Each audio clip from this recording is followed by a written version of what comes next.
الله الرحمن الرحيم. اللهم صل وسلم على سيدنا محمد. يا رب تكونوا جميعا بألف خير.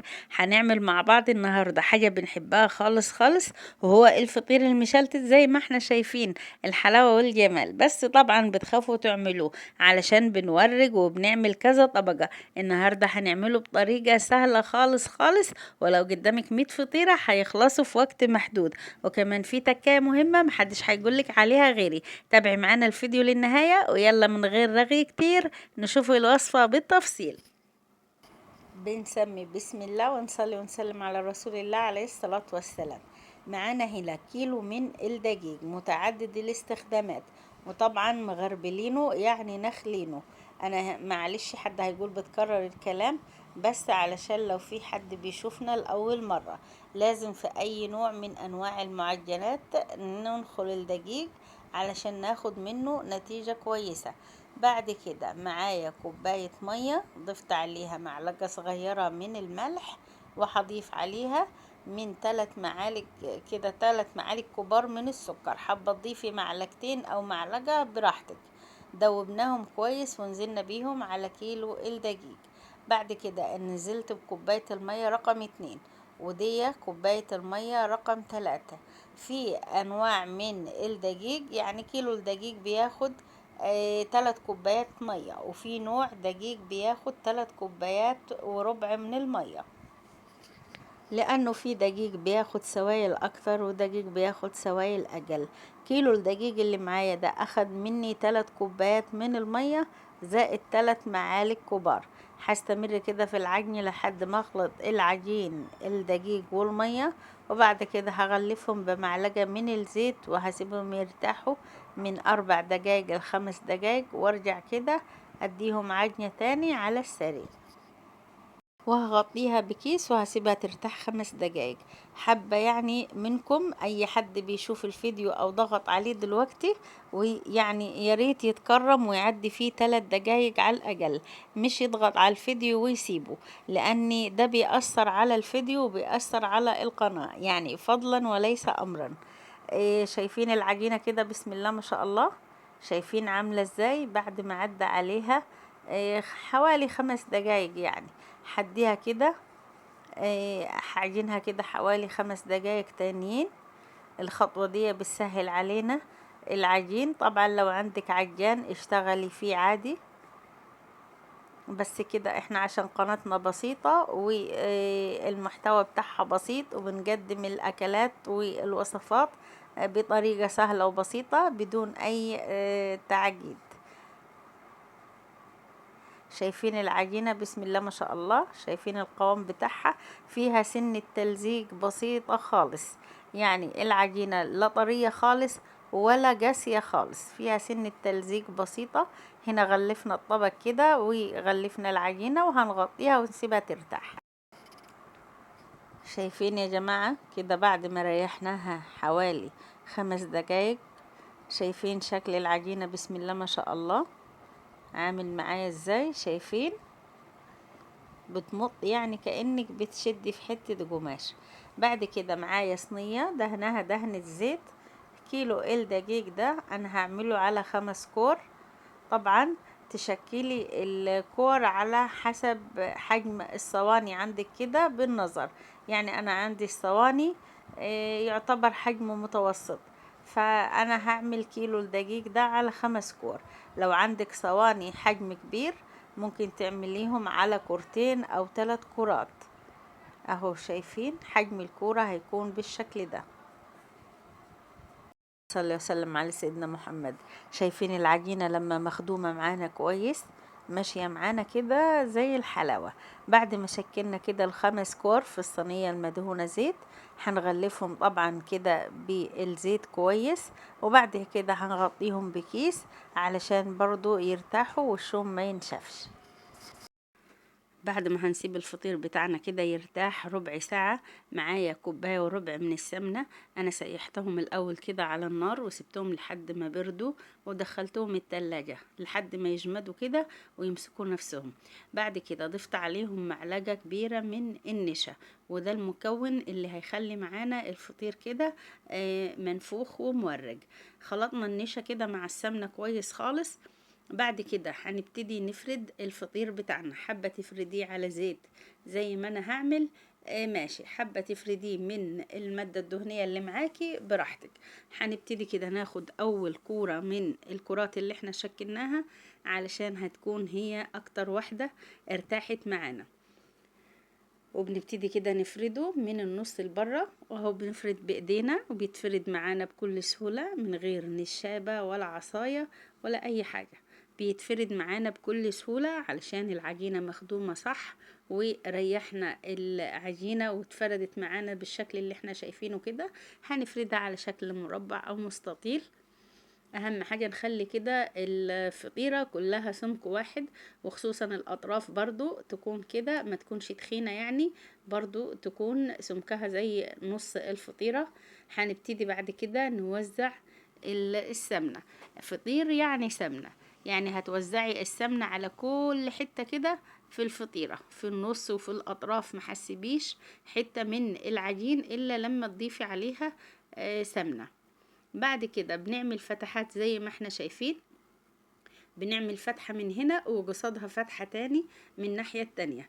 بعمل كده كده عدد، يعني على عدد الفتحات اللي هتعمليها هتاخدي توريجات. هنا هسيب الجزء الأخير كده أعرض شوية، وهنبتدي كده بسم الله الرحمن الرحيم نطبق الفطيرة بتاعتنا اهو. الطريقة سهلة وبسيطة خالص، يعني لو واحدة لسه مبتدئة لو عملت كده كوبايتين دقيق وجربت الطريقة دي هيطلع معاها، هتطلع معاها الفطيرة زي العسل. بناخد الطبقة دي على الطبقة دي كده وبنغلفهم في بعض زي ما احنا شايفين اهو. بعد كده هنغلف كده الفطيرة كلها بالراجل اللي هو كده عريض شوية عليهم اهو زي ما احنا شايفين كده. طبعا هاخد الفطيرة دي وهريحها على صينية برضو مدهونة زيت وهنغطيها، يعني اي فطيرة هنعملها هنحطها كده على صينية ونغطيها علشان وشها ما ينشفش. هنا بفرد معاكم واحدة تاني زي ما احنا شايفين كده. اللهم صل وسلم على سيدنا محمد. لو انتوا وصلتوا معايا في الفيديو لحد هنا ونسيتوا تحطوا اللايك، يا ريت تحطوا اللايك فضلا وليس امرا، واللي ما اشتركش في القناة ينورنا بالاشتراك علشان القناة تكبر بيكم يا احلى متابعين واحلى اخوات. اهو فردنا الفطيرة وهنوزع عليها السمنة. الفطير ده يعني طعمه في منتهى اللذاذة يا جماعة، وشفتوا شكله في اول الفيديو عامل معانا ازاي، وهفتح لكم واحدة كده ان شاء الله بعد ما نسويه في الفرن اهو. عملنا الفتحات زي ما شفنا في الفطيرة الاولانية، وعملت معاكم واحدة تاني اهو عشان اللي ما اخدش باله ياخد باله في دي اهو. زي ما احنا شايفين يا جماعة، يعني كأننا كده بنغلف الفطيرة. طريقة سهلة وبسيطة خالص ومش بتاخد وقت ولا مجهود، واللي ما بيعرفش يعمل فطير من النهاردة هيعمل احلى فطير بطريقة الفطير اللي احنا عاملينها دي. بس بالله عليكم اذا عجبكم الفيديو ما تبخلوش عليا باللايك. تمام، احنا خلصنا كده الفطير تطبيق، وهنسيبه كده يرتاح. هنا بعد ما سبته ارتاح حوالي ربع ساعة، وكنت مريحاه في التلاجة يا جماعة علشان الجو حر وعلشان السمنة اللي فيه ما تسيحش وتطلع منه. بعد ما طلع كده من التلاجة سبته حوالي دقيقتين، وبعدين ابتديت كده هفرده من داخل يعني الصينية. هنا حطيت سمنة في ايدي وابتديت كده فردت الفطيرة حاجة بسيطة زي ما انتوا شايفين، وهبتدي بعد كده ألمها على شكل كورة. تمام اهو زي ما احنا شايفين كده الفطيرة بتاعتنا خلاص لحد هنا وخلصت معانا اهو. شايفين هنعمل كل بقية الفطير بنفس الشكل ده اهو. هنغطيها كمان بكيس ونسيبها ترتاح حوالي 10 دقايق اهو. هعمل معاكم كده واحدة تاني، دي طلعتها بره الصينية، يعني لو معرفتيش تفرديها في الصينية ممكن تخرجيها كده بره الصينية وتفرديها على الرخامة وتلميها على شكل كورة وترجعيها الصينية تاني. طبعا الصينية دهنينها دهنة زيت او دهنة سمنة اللهم صل وسلم على سيدنا محمد. بعد ما مر على الفطير بتاعنا كده وارتاح معانا 10 دقايق، ودي اخر مرحلة في الفطير. هنا دهنت ايديا دهنة سمنة من غير نشا. هبتدي افرد الفطيرة كده من النص لبره، واحاول اخليها كلها سمك واحد. طبعا في المرحلة دي احنا مشغلين الفرن ومسخنينه على درجة حرارة عالية. لو انت هتسويه في فرن البوتاجاز، بتحطي الشبكة كده على أول رف، مش على قاعدة الفرن. وطبعا مع المتابعة المستمرة، يعني كل 4 دقايق كده بتبصي عليه وتلف الصينية علشان تضمني كده سواء من كل ناحية. بعد ما بياخد لون كده حلو من تحت، بتفتحي عليه الشواية، وبرضو مع المتابعة المستمرة لحد ما توصلي للون اللي انت عايزاه، سواء عايزاه كده لون ذهبي فاتح أو لون غامق. أنا هنا هسويه في فرن الغاز. طبعا كل واحد عارف نظام الفرن عنده. بعد ده شكله كده بعد ما طلع من الفرن، شايفين شكله نافخ وجابب معايا؟ شايفين شكله؟ بسم الله ما شاء الله، اللهم بارك. يعني شكله كده يفتح النفس، وريحته مالية المكان. طب ليه الفطير بيطلع معايا ناشف ومعضم ومش بيكون جابب؟ علشان يا حبيبتي بيدخل معاكي الفرن على نار هادية، علشان كده بينشف معاكي وما بيجبش وبيطلع معاكي معضم.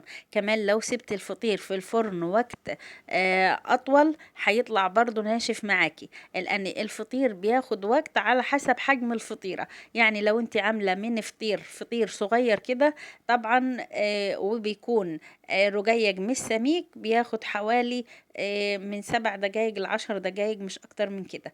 الفطيرة اللي بيكون طبعا حجمها كبير وطبقاتها كتير والسمك بتاعها بيكون كده فطيرة ملحمة، بتاخد معاكي وقت اطول. فيعني الفطيرة بتتسوى على حسب الحجم بتاعها، سواء كبيرة او صغيرة. شايفين شكله؟ بسم الله ما شاء الله.